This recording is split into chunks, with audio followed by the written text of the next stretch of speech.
रक्षाबंधन, जो पूरे देश में भाई बहन के प्रेम, भरोसे और अटूट रिश्ते का प्रतीक माना जाता है, हर साल धूमधाम से मनाया जाता है।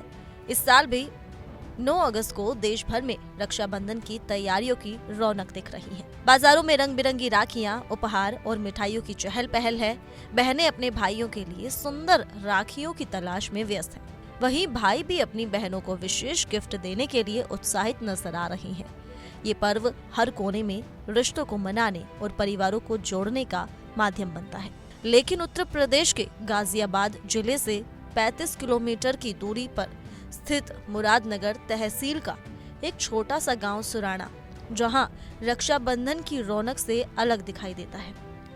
यहाँ ना तो राखी बांधी जाती है, ना ही मिठाइयाँ बांटी जाती हैं और ना ही कोई पारंपरिक उत्सव मनाया जाता है।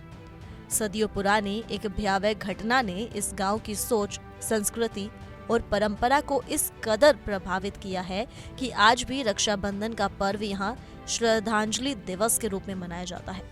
दरअसल गांव के घुमेश्वर महादेव मंदिर के पुजारी अखिलेश शर्मा के अनुसार प्राचीन समय में इस गांव का नाम सोहनगढ़ हुआ करता था और ये पृथ्वीराज चौहान के वंशजों का निवास स्थान था। कहा जाता है कि जब मोहम्मद गौरी इस बात की खबर मिली तो उसने गांव पर हमला कर दिया।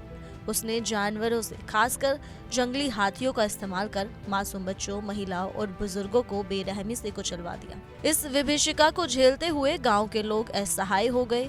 ये नरसंहार ठीक रक्षाबंधन के दिन हुआ था और उसी दिन की याद में आज भी गांव के लोग इस त्योहार को मनाने से परहेज करते हैं। ये गांव खासतौर पर छाबड़िया गोत्र के लोगों का है और यहाँ की परंपरा के अनुसार रक्षाबंधन को पूर्वजों को श्रद्धांजलि देने का दिन माना जाता है। बहनें भाइयों को राखी नहीं बांधती, ना ही कोई पूजा होती है और ना ही घरों में त्योहार जैसा माहौल होता है। इसके बजाय पूरे परिवार एकत्र होकर अपने बलिदानी पूर्वजों को श्रद्धांजलि अर्पित करते हैं और उस दर्दनाक इतिहास को याद करते हैं जिसने इस पर्व के रंगों को इस गांव के लिए स्याह बना दिया। ये परंपरा आज भी गांव की नई पीढ़ी द्वारा उतनी ही श्रद्धा और सम्मान से निभाई जाती है जितनी पुरानी पीढ़ियों द्वारा की जाती थी। गांव के लोगों का मानना है कि रक्षाबंधन का दिन उनके लिए खुशियों का नहीं बल्कि बलिदान और दुख की यादों का प्रतीक है। एक युवक ने बताया कि उनके लिए इस परंपरा को तोड़ना पूर्वजों के सम्मान के विरुद्ध होगा, इसलिए वे इसे पूरी श्रद्धा से आगे बढ़ा रहे हैं।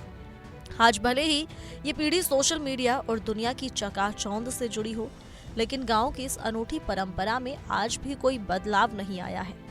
यहाँ एक और पूरा देश इस दिन भाई बहन के प्यार को सेलिब्रेट करता है, वहीं सुराना गांव के लोग ये दिन चुपचाप अपने पुरखों की याद में व्यतीत करते हैं। इस वर्ष भी गांव में ना तो राखी बंधेगी, ना ही कोई गीत बजेगा, लेकिन हर दिल में बलिदान, इतिहास और परंपरा की अमिट छाप जरूर मौजूद रहेगी। सुराना गांव की कहानी भारत की विविधता में छिपे उन पहलुओं को उजागर करती है जो भावनाओं, आस्थाओं और स्मृतियों से गहराई से जुड़े हैं।